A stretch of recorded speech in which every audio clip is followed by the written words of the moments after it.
During the month of September, I read the double amount of books that I usually read. Instead of reading somewhere around 4, I actually read a grand total of 8 books. And in today's video, I'm going to be talking about each and every one of them. So hello my fellow fantasy book lovers and welcome back to my channel. Or if you're new here, hi and welcome. My name is Kathy, I'm a fantasy book lover from Belgium, and in today's video, let's talk about my new favorite books, because one of the books on today's list is one of my absolute new favorites, and also on the books that I maybe didn't like as much. So for the month of September, I'm gonna give you a little bit of background information. I actually was on holiday for a full week, and during that week I was able to read a lot. We went somewhere where there wasn't a lot of cultural things to see and do, so I spent most of my time next to the pool reading, hence how I was able to read 8 books. So let's dig into the first one, which is Apprentice to the Villain. If you haven't read Assistant to the Villain yet, I'm not gonna go too much into depth. In the first book, we have this girl named Evie. She encounters the villain into the woods. He protects her, takes her with him, and offers her a job. Now, Evie at that point doesn't have a job, and she becomes the assistant to the villain. A lot of things happen in book 1 that lead up to book 2, in which Evie is starting to take on more of a prominent role inside the villain's life and business and everything. So I really love these books. They're funny, they're witty. They are a little bit frustrating at times as well, because there is a very big push and pull between the two main characters romantically, and yeah, it takes a while to go somewhere. So the spice in book 1 is non-existent, and in book 2, except for a little bit kissing, there's nothing actually happening. So know that if you're going into this series, this is more a romantasy, fun fantasy read than a heavy one. It has a few heavier themes, of course, but it is really a very good. I really enjoyed it at the moment that I read it as well, so I gave it a 4 stars. And then we have one of my new absolute favorite books. This is Strange the Dreamer by Liani Taylor. This book is just beautiful. We follow the main character, who is called Laszlo Strange. He's an orphan and he's being raised in a monastery, and the people in this monastery actually help scribe books or like copy books. And one day someone is ill and he actually has to go to the library of like the Citadel and deliver some papers there or books there. Now he falls in love with the library and actually stays there, and he actually specializes or is like most interested in legends and fairy tales. In the monastery there was one of the monks that he would attend to who was actually ill, who had memory loss, dementia, and every now and then that monk would tell about this ancient lost civilization, and of course in the library Laszlo decides to look into that even more and actually like look into that world, how it was, etc. And at some point in the book something very odd happens, and the civilization that they thought was lost actually comes to the Citadel to ask for help. And Laszlo, some way or another, actually gets into this expedition to help out and to this actual city where there is a problem, and he's actively trying to help solve it, because he's one of the few people of this nowadays world that still knows about this ancient world. So I loved book 1. The ending was really heartbreaking, but it was so beautifully written. It was amazing. And I already have book 2. I haven't read it yet, but it was amazing. And talking back about this book that I obviously gave 5 stars, it wants to make me read book 2, because I just know it will continue into this beautiful world setting that I just cannot get enough of. After my heavier reads, I tend to read romantasy, so the next romantasy book is A Werewolf's Guide to Seducing a Vampire. This is book 3 in the Glimmer Falls series by Sarah Hawley. The first one is A Witch's Guide to Fake Dating a Demon, the second one is A Demon's Guide to Wooing a Witch, and this one is the third one. I'm not sure at this point if there will be 4, 5 or 6 books, but I know the author is starting a new fantasy series based on fae, so we'll see how that goes. In this book we follow exactly what the title says. Our main character is a werewolf. He's actually the boss of the witch of book number 1 in this series, so you have encountered him, and he lives by himself. He knits sweaters. He's actually a quite subdued personality. He's an introvert, and I quite relate to that. And he really doesn't want to be like too much out there. He doesn't like people out too much. He prefers plants.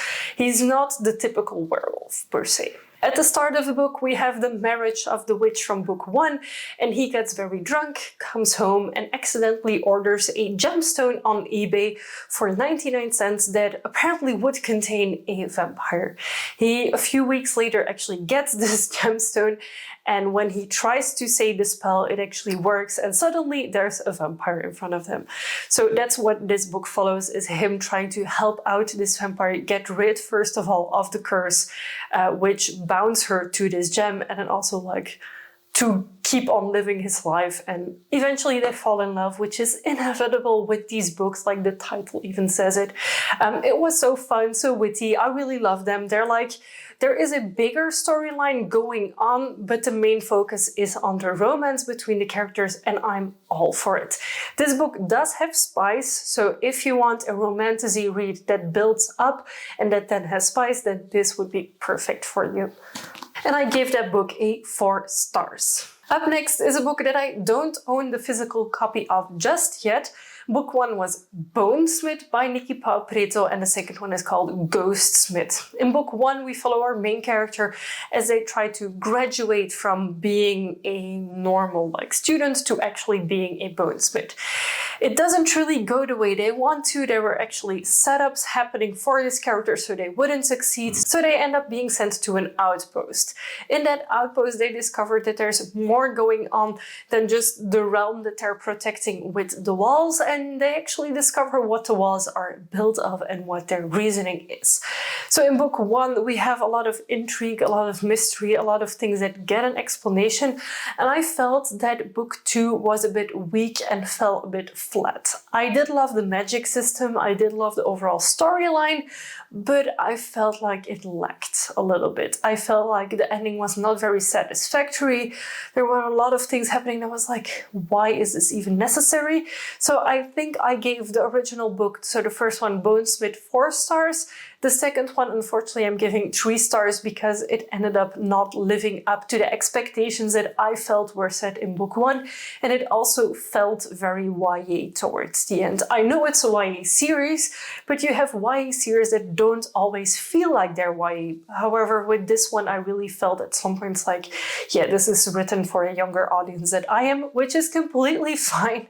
However, for me, it lacked a little bit due to that. Then we go to the total opposite of the YA series, where there was no sexual content, to Dark Lover by J.R. Ward, which is the start of the Black Daggerhood series, which is basically a spicy romance series with alpha male vampires. For me, this book was not at all something that I enjoyed reading. I got through it because one of my best friends actually got me this physical copy of the book, and she loves the series.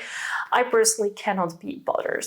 The main character of book 1, the female main character, actually gets sexually assaulted at the start of the book, which I don't know if it was necessary.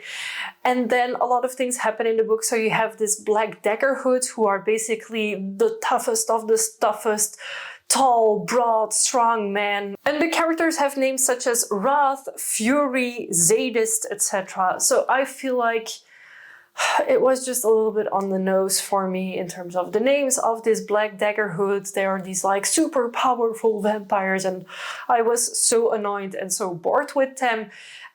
They are undefeatable, and I don't care. The female main character ends up with Wrath, who is the male main character of this particular book. I'm not sure if every single book continues on the same story or if it's different characters, and honestly, I couldn't be bothered. So if you want your males to be 6 foot tall or over 6 foot tall, which I am 6 foot, so for me it's not really that tall, you want them to be super, super strong alpha male behavior, then yeah, go for it. You might really love this. I personally couldn't be bothered. So for me, this was a miss. Maybe I will pick up some of the other books, because I actually on my e-reader have the first 4 books, because I hoped I would really like this series.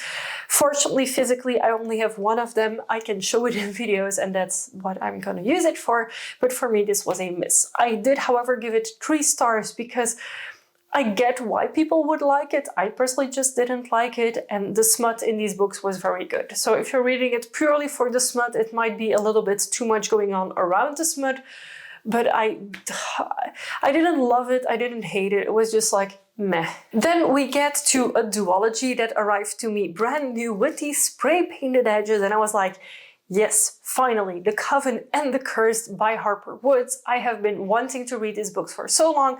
I was super hyped, super excited. So, The Coven, we follow a young girl, so all of the witches in this realm belong to this coven. However, the mother of the witch that we follow was able to, like, get rid of the tracker kind of situation that they have within witches' powers and actually save her daughter from being part of said coven. We don't know at the beginning of the book why that is, however, it will get explained. However, the mother dies at the beginning of the book and the witch's powers are like set free and being able to be discovered by the coven. So the coven eventually comes to pick her up and take her to the magical school where every single one of the witches and warlocks actually get trained. The characters in this book, so the female main character was really good in my opinion in the first half of the book. She's a very strong character, she has a lot of personality, I really liked her. And then there's the second main character who is a vessel. And a vessel is not the amazing sleep token vessel, unfortunately. It is some sort of vampire type creature. They need to drink blood of the witches to be able to stay alive, if alive is what they are.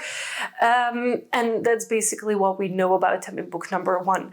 So in book number 1, we get this girl getting to this magical school, discovering even more about her abilities, even if her mother has trained her very well.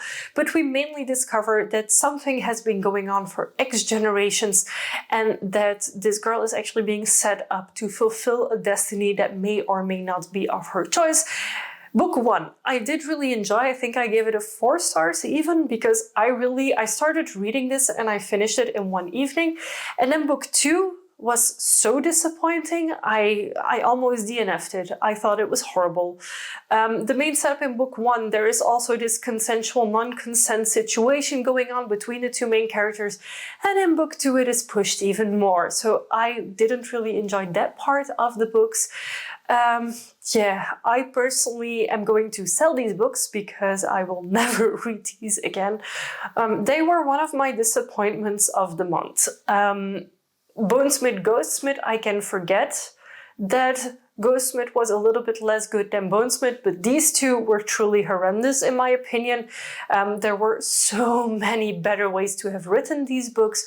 It just fell flat to me. And also, this is really not that many pages. It could have just been one book and then it would have maybe been less frustrating. I don't know. And I feel like this isn't like completed, finished, because at the end of book 2 they hint to another situation that will be continued in a third book that I will definitely not be getting. However, if you like witches and vampire type combined smut, then you might really like these, and I'm not blaming people or telling you that you shouldn't like these books. I personally just didn't like them. They were a little bit too pushed for my opinion. It felt like the author had an idea of what they wanted to go to, and then they kind of were like, okay, I got to my one point, my smutty situation, now what do I do with them? That's kind of how it felt. I did really enjoy the magic system and the witches in general, like the different types of witches, but I'm gonna let you discover that for yourself in these books. So as I said, I gave The Coven 4 stars and then The Cursed 3 stars, and together I would give them a 3 stars as well. And then the final book for September redeemed the entire month. I'm pretty sure this is also my October TBR because I made my October TBR video before the end of September and then I ended up picking up this book way sooner than I expected and I loved it. In the Spellshop we follow Keela, who's one of the librarians in the big library of the Citadel. However, at the start of the book, a revolution is coming about and she actually is scared that they will burn the library, so she's actively already like putting spell books aside so they can be like secured whenever needed. And of course, chapter 1 or chapter 2, they actually set fire to the library and she escapes with a bunch of books and her plant familiar. Never figured a plant could have a lot of personality, but in this book the plant familiar is amazing. She actually has a boat and she sets sail out of the capital onto the open seas, and she actually goes to a tiny island where she grew up as a child before she and her parents went to the citadel for a better life. However, the house that she grew up in is still there, and she actually goes to that house to start a new life, basically. She actually starts a spell shop there. However, like, you can't just sell spells or tell people that you know spells. It's actually very illegal there. So she tries to find a way around it. But the spell shop is one of those cozy fantasies that I absolutely love. It is a little bit like Legends and Lattes and Emily Wilde. I love this book. This book, if I have to tell you my favorite books of this year, there's Empire of the Damned, of course. There's Strange the Dreamer, and then there's also The Spellshop. The Spellshop for me was definitely a 5-star read, and if you're still looking for that cozy fantasy with that found family feeling in it, then this is really the book for you. There's a romance line in it as well. It's not super sexual romance, it's more of like a kissy romance. But I feel like it was so beautiful. So if you're looking for a book to read this fall, then I could highly, highly recommend it. So these were all 8 of the books that I read during the month of September. Feel free to let me know in a comment down below what was your favorite or your worst read of September. And of course, if you've read one of these books as well, feel free to share your thoughts with me below in the comment section as well. As per usual, all of the books that I've mentioned will be listed in the description box down below. And of course, if you enjoyed this video, feel free to give it a big thumbs up. And if you haven't already and you'd like to be, feel free to subscribe to my channel. I make new videos every week and I would love to have you for every single one of them. Thank you so much for watching, and I will see you very soon with a new video. Bye!